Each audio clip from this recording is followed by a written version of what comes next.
I want you to look at something right now. Think of some major goal you want, or maybe it's one you're already working on, and you have experienced a lot of setbacks, a lot of defeats. You've experienced a lot of disappointment. Maybe you've already given up, and maybe you just need a little fire, a little encouragement to get back in the game again. Here's what I want you to look at. There are winners, there are losers, and there are people who have not discovered how to win. And all they need is some coaching. All they need is some help and assistance, just a little support. All they need is some insight or a different strategy or plan of action to make some adjustments that will open up the key to a whole new future for them, that will give them access to the unlimited power that they have within themselves. That's all that they need. So what I want you to do is think about something you want for you, that's real for you, that's important for you, that will give your life some special meaning and power. And I don't even want you to say, I can do that. I don't want you to assume that. See, 5 years ago when I started out in this area, I would not have been able to make the mental leap that I would be up to where I am right now. I don't want you to begin to just psych yourself out.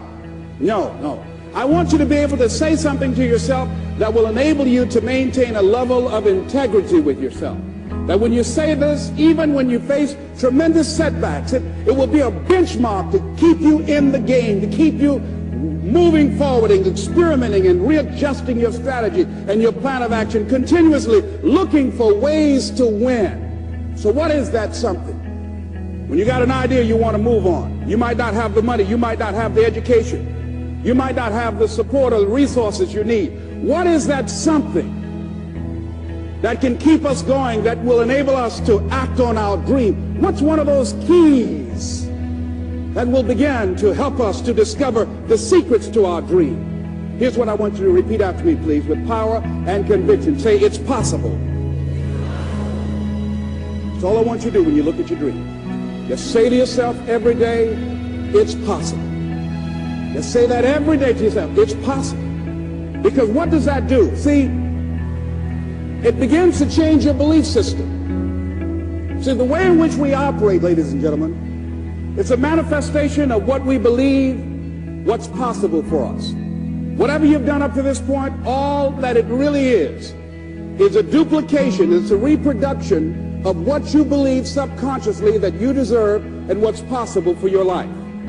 Most people operate out of their personal history, out of their memory, things they've done, things they've experienced, things they've seen, things that they have observed. What I'm suggesting that you operate out of a larger vision of yourself.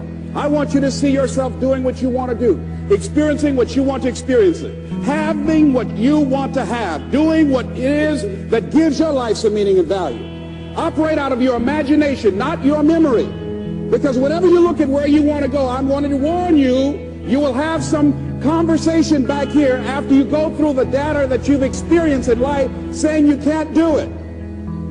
And so what you want to begin to do is ignore that inner conversation. Well, most people, ladies and gentlemen, when something happens to them, what they do is they begin to believe that that's the way it is. That's the way it's always been.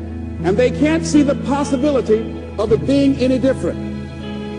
Example, before April 1954, the common belief, the universal belief, because it had been tried again and again and again and people had failed, the belief was that man was not physically capable of breaking the 4-minute barrier, that he could not run a mile in less than 4 minutes. That was the belief on the planet. It had never been done.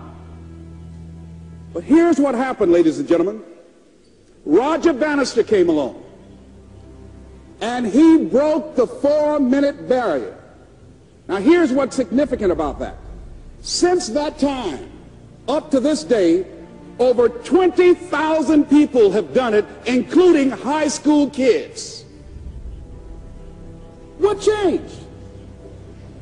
20,000 people. What changed? Here's what happened when they got on the track. They knew it had been done. And because they knew it had been done, there was a new belief about this barrier. about this goal that was unreachable. And those 20,000 people got in a race believing, knowing in their heart that someone had done it, that it's possible, that they could do it.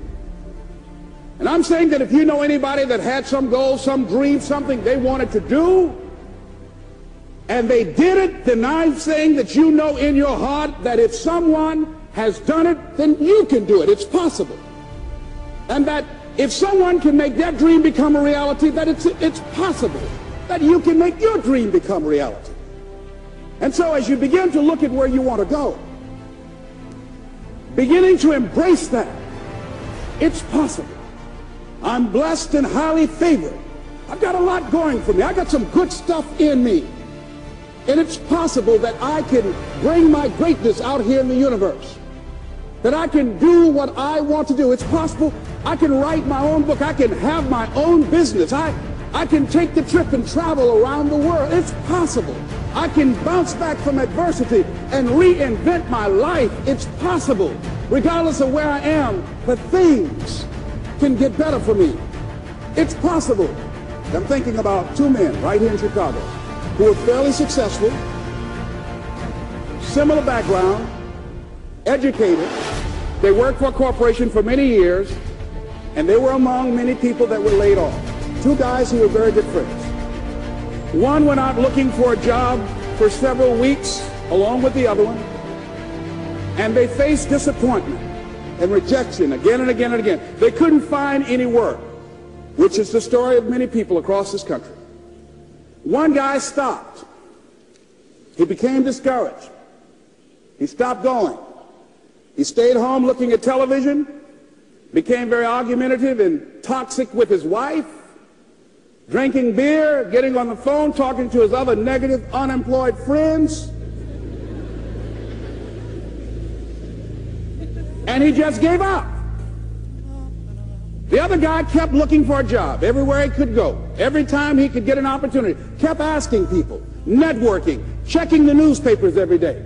Kept going everywhere he could, trying to find a job. You have too much education. You're overqualified. You won't be here long enough. He kept going. He kept going.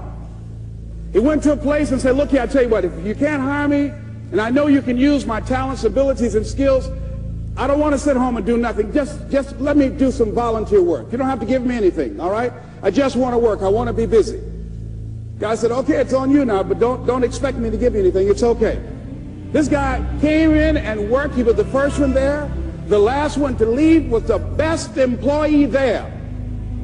About 4 weeks later, one of the top managers quit. They were looking for a replacement. Guess who they selected? This other guy.